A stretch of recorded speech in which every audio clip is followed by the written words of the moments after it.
Right now, the Evansville community is concerned about sexual misconduct allegations against a student, what the school district is doing about it. And we're asking Madison and Verona police how they're preparing for more than 45,000 visitors to arrive for the Ironman Triathlon. From the Channel3000.com Alert Center, this is News 3 Now at 6. Allegations of sexual misconduct by an Evansville high schooler has sparked a community-wide discussion in the city. Amy Reed joins us now to explain what's going on. People who live in Evansville have been talking about these allegations for quite a few weeks, mostly online. They've also reached out to us saying the school district isn't doing enough. But now members of the community are turning to each other. It definitely sparked a lot of conversation. The admins took it down. Victoria Flynn has watched the conversation in Evansville circle around sexual harassment. It started after community members posted in their area Facebook group about sexual misconduct by a local high schooler. Superintendent Jerry Roth said he's heard these concerns from parents. For student privacy reasons, he said he can't comment on any investigation the district might be conducting now. I can't speak to any one incident or one concern that the community has. What I would say is we take all complaints seriously and we investigate them to the best of our ability.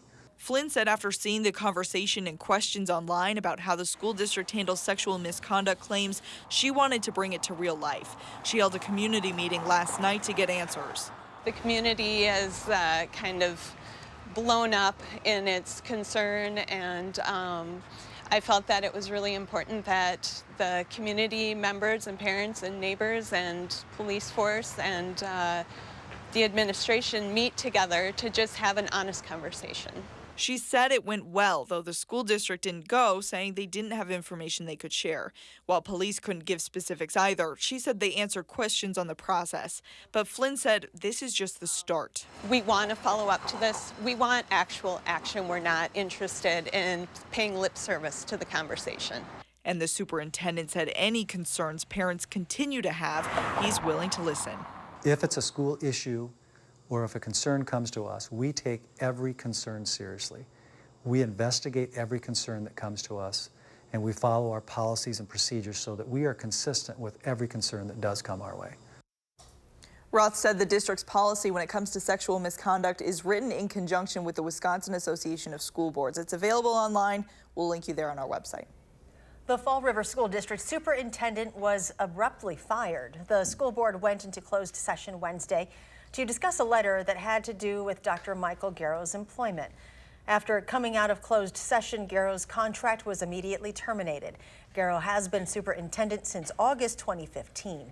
The board president told us they are looking at options to fill the position, but would not comment further as to why exactly Garrow's was fired. To weather now, beautiful forecast for the Friday Night Lights. Let's check your first alert forecast. Here's meteorologist Dave Caulfield. Yeah, Dave. and we got some light, Eric, just in time in the form of that sunshine coming out this afternoon. And we're looking at mostly sunny skies right now in Madison on the WISC-TV Skycam. Currently 72 degrees, that north wind a bit brisk still at 13 miles per hour. That dew point comfortably in the mid-50s. Some other temperatures still in the mid-70s in Boscobel and in Lone Rock, low 70s in Monroe, upper 60s in Juneau and Watertown. We'll see those temperatures dip through the 60s this evening. Wind speeds still out of the northwest at about 8 to 15 miles per hour. We'll see those relax a bit as we head into tonight. Starting off in the 50s for tomorrow, partly sunny skies for the morning, but then we'll see clouds increase once again by the afternoon. The important thing for tomorrow, for the Badger game, for any plans that you might have, I do think it stays dry until we get to Sunday. So we'll talk about rain chances as we start next week in your first alert forecast in just a few minutes. Nebraska state troopers arrested a Madison and a Fitchburg man on drug charges. Early Tuesday morning, a trooper saw a Nissan Pathfinder speeding on Interstate 80 near York. During the traffic stop, a canine smelled controlled substances. Troopers found about 18 pounds of marijuana as well as 800 THC cartridges inside the SUV. 26-year-old Aaron Braun of Madison and 27-year-old Christopher Cooks of Fitchburg were arrested for possession of marijuana with intent to deliver and no drug tax stamp. A new video now of a deadly crash in Milwaukee. A driver loses control. His car slams into a tree in front of someone's home.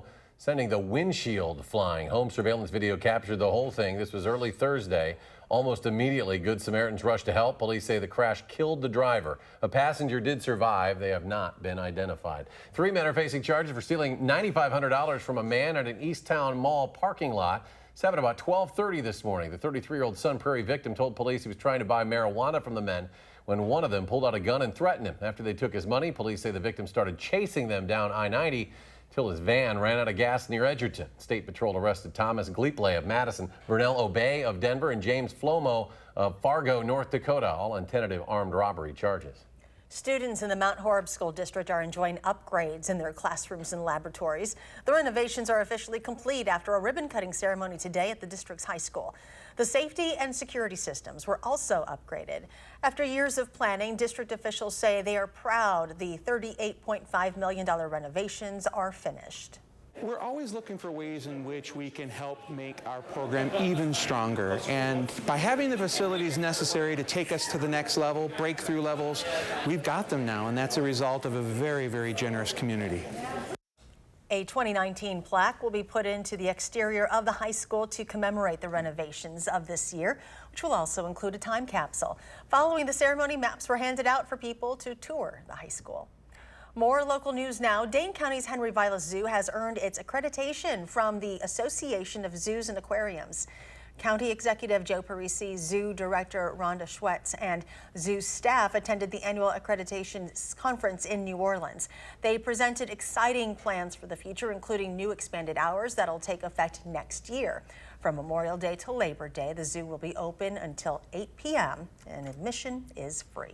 The Accreditation Association's president says the distinction means visitors can be assured their visit is supporting a facility that provides the highest quality animal care and welfare and is contributing to initiatives that save animals from extinction. Less than 10% of the nearly 2,800 wildlife exhibitors licensed by the U.S. Department of Agriculture received the accreditation. An influx of thousands are headed to our area for the Ironman competition this weekend. The course stretches through downtown Madison, Mount Horeb, Cross Plains, and Verona. And that's where Rose Schmidt is with a message from police about delays and traffic congestion. Rose?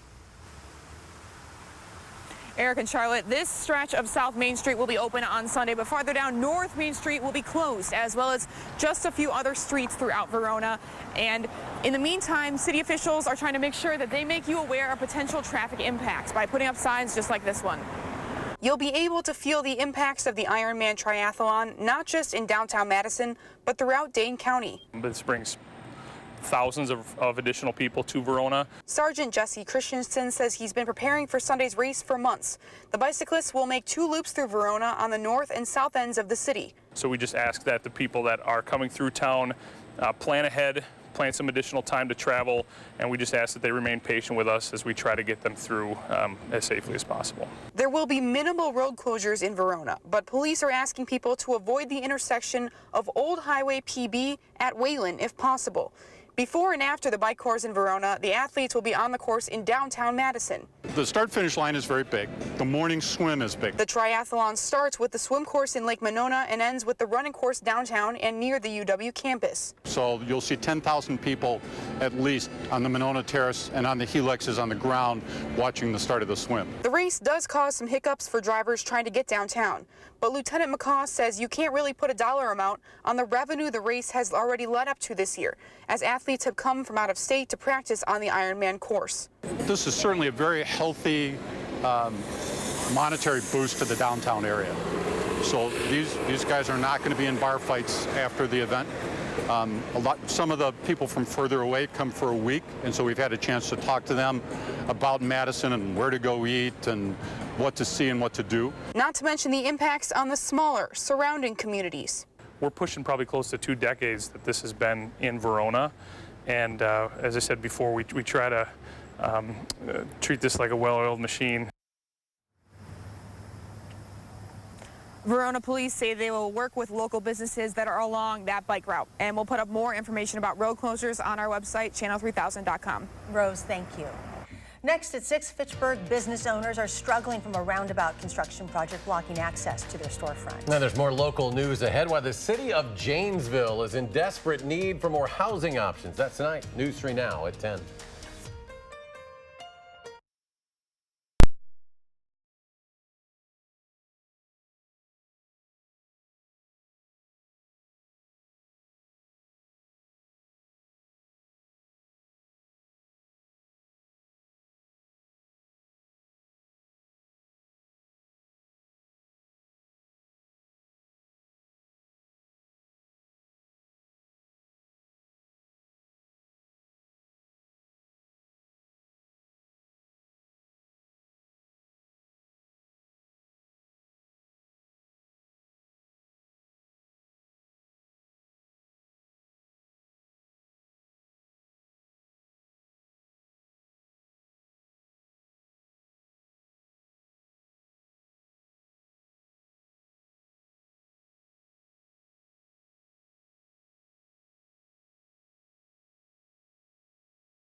The Dane County Sheriff's Office is welcoming 20 new deputies to the force. They celebrated graduation from their 4-month training academy today. This was at Middleton High School. Chief Deputy Jeff Hook offered his words of advice and wisdom to the incoming class.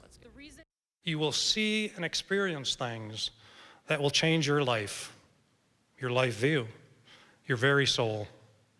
And the great challenge is to have those experiences enhance your love of people and your desire to serve. Dane County Sheriff's Office has more than 450 sworn staff who serve in a range of roles from patrol to investigative teams to courthouse roles. If you're interested in joining, visit teamdane.com.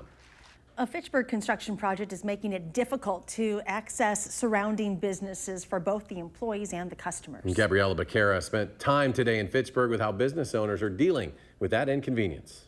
Construction workers are in the process of turning the intersection of Fitchrona and Nesbitt roads into a roundabout to alleviate traffic. But in the meantime, it's been a challenge for surrounding businesses to work around the road closures. Store traffic, I mean, it's been okay.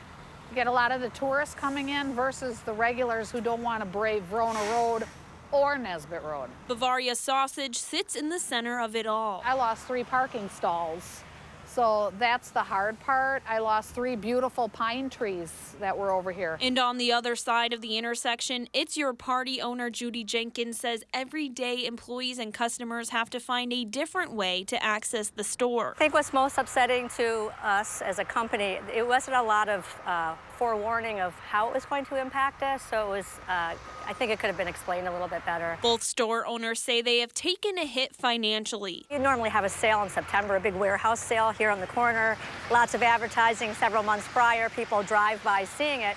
I don't think we can have it this year, or we might have to postpone it. It affected our brat cookout greatly, so we're down to 1 week, one time a week instead of 2. But the city of Fitchburg says something needed to be done to fix the road. The roundabout just provided better efficiencies for traffic movement, lower accident rates, and it reduced the long-term effect of the stacking in cars. And in the end, Cottrell hopes the roundabout will be successful. We think it's going to help.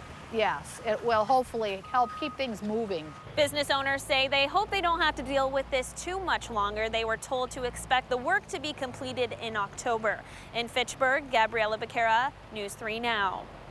The city of Fitchburg partnered with the Verona Business Coalition to provide assistance for advertising through additional signage in the area, according to Balke. He also says they are still on schedule to wrap up by October 2nd. Coming up in Sports for Live, our prep media game of the week is Stoughton at Oregon. And perfect cooler weather tonight for football, or some chili. Chris Reese will have your first alert forecast live at Chili Mania in Edgerton.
All right, big weekend down in Edgerton. Chris Reese down there giving us the weather and also sampling some of the chili, Chris.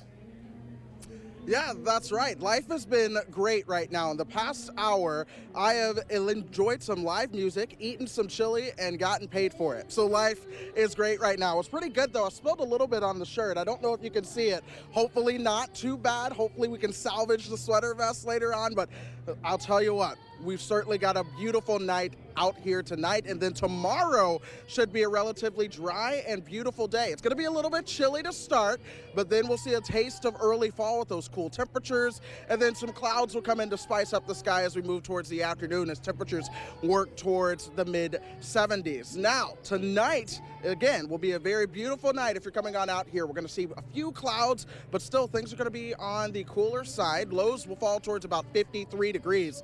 Tomorrow, those clouds will certainly be on the increase. Perhaps partly sunny to start the day. Temperatures work their way up through the 60s, eventually into the low 70s, and then we'll start to see a lot more cloud cover into tomorrow afternoon and evening. That cloud cover all leads us into a chance for some showers and thunderstorms to arrive by Sunday afternoon. That takes us into the week ahead. In fact, by the time we get you towards Monday, we'll see another rain chance Monday night going into Tuesday. That's along a warm front as temperatures warm up towards the mid-80s. And then we'll cool those temperatures back down to below average. But I've got a couple people here that I want you to meet. I want to start with Dave, and then we're also going to introduce you to Terry. They are on either side of me, and I feel very short right now, but that's all right. So Terry, or Dave, you are the co-chairman of the Chili Kickoff. Just talk to us about that. Yeah, so what's going to happen tomorrow is the 30th anniversary of the Chili Mania competition, and we're going to have chili cooks from all over the country, from as far away as North Carolina. There's going to be 60 cooks, and at 3 o'clock in the afternoon, you're going to get the chance to taste those chilies. So come on out. If you love chili, Edgerton is the place to be tomorrow. I just may have to be back. Okay, Chili's fantastic. All right, Terry, you are a longtime participant of the Chili Cook-Off. My question for you is, what makes a good chili? Well, that'd be the secret that I have, so I can't give that. Okay, all right. But we've been doing this is my 4th year. We've been coming for like 12 years now. It's just a lot of fun to come down here. There's great music. It's great atmosphere. It's good for the community. It's just a lot of fun. Great music all the time. Fantastic this time. All right, and what are you going to be doing tomorrow to prepare for this event? Everything is started from scratch when you get here in the morning, so you have to prepare all of it on site. And then we're going to do traditional chili, Cassie chili, salsa, and there's a showmanship also.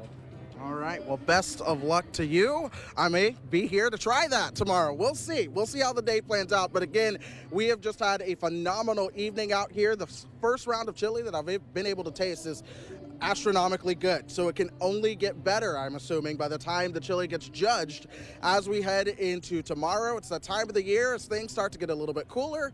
You'll hear the word chili more and more frequently. In the meantime, I'm going to continue enjoying the night, this chili, and this great music. We'll hit it back to you guys for now. We're live in Oregon for the Prep Mania Game of the Week, and we'll look back at the Packers' big win in Chicago. That's coming up in sports.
We're live in Oregon for our Prep Mania High School Football Game of the Week. We'll get to that in a little bit, but first, how about those Packers? They ground out a 10-3 win over the Chicago Bears in Soldier Field last night on opening night for the NFL, and really Aaron Rodgers had very little to do with it. Now, he was involved in the only touchdown of the game when he hit Jimmy Graham with an 8-yard touchdown pass into the traffic in the second quarter, but Rodgers was only 18 of 30 for 203 yards and that one touchdown. Story of the night was the Packers defense. They spent a lot of money on free agents to beef it up, and last night it was money well spent. Former Bear Adrian Amos got the interception in the end zone to help wrap it up. Packers win 10-3. Here's Melissa Kim with our post-game report from Chicago.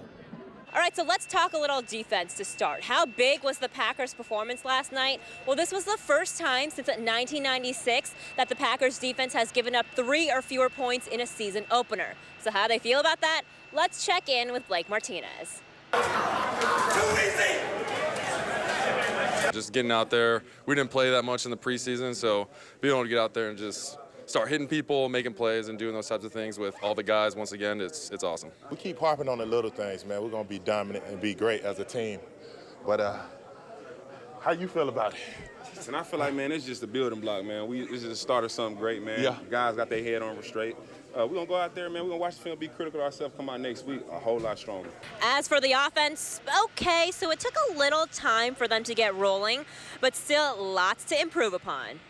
We got to take it upon ourselves, so we got to, give better pocket. And obviously, first game, I think rhythm and timing is going to come together. So we'll take a look at it, obviously, and we'll correct it. I hold myself to a high standard, and I didn't play great tonight. But to watch a defense like that, man, that gives you a lot of confidence about where this team can go. So how big of a deal was this win for Matt LaFleur? Well, he is the first Packers head coach to beat the Bears in his first game as head coach since some guy named Vince Lombardi in 1959. At Soldier Field, Melissa Kim, News 3 Now Sports. Thanks, Melissa. Again, we're live at Panther Stadium in Oregon for this week's Prep Mania Game of the Week. Two teams that went 1-1 in their Badger Conference crossover games the first 2 weeks of the regular season. Tonight, though, the start of the Badger South Conference season as Stoughton plays at Oregon. Last week, Oregon won a 21-14 thriller over Beaver Dam. Mason Grender had his uniform torn off on his first carry of the night. He changed from number 22 to number 85, and he scored the winning touchdown for the Panthers in the fourth quarter. They sure hope for more of that here at Panther Stadium tonight. So it's Stoughton at Oregon, our game of the week. Bill Brophy, Alan Minert join me for the game live on channel3000.com. We'll also have a replay of the game on TBW Sunday afternoon at 1 and Wednesday night at 6. And we'll have 2 other games streaming on channel3000.com tonight. Monroe at Monona Grove, Baraboo at Sauk Prairie. That's live on channel3000.com starting at 7 o'clock tonight. And a whole lot more going on this weekend. Brewers and Cubs just after 7 at Miller Park. Badger Volleyball plays the 20th ranked team in the country, Baylor, at the Fieldhouse. That's going to be at 8 o'clock. And then, of course, the Badger football regular season home opener against Central Michigan, 2:30 at Camp Randall Stadium. I'll tell you what, Charlotte and Eric, this is our 3rd week for the high school football season, and it has been perfect weather all 3 weeks. Looking forward to Stoughton and Oregon on channel3000.com tonight. Well, Jay, enjoy the game tonight. Thank you. The weather does look great. Dave Caulfield joining us. Perfect night for football. Yeah, really, really nice evening with temperatures falling through the 60s, and eventually for tonight, a few clouds still around. Cool as we get into the overnight hours and temperatures falling into the lower to middle 50s. 7 to 10 day forecast showing mostly cloudy skies tomorrow, so not too much sunshine. We will have a little bit in the morning. By the afternoon for the Badger game, I think it will be mostly cloudy but dry. That's the important thing. Don't expect any rain at Camp Randall tomorrow. However, rain could be in the cards for some of us on Sunday for the Ironman, as temperatures are in the upper 60s, in the 70s and 80s to enter next week. All right, Dave, thanks. Thanks for joining us for News 3 Now at 6. Enjoy your evening, and see you back here at 10.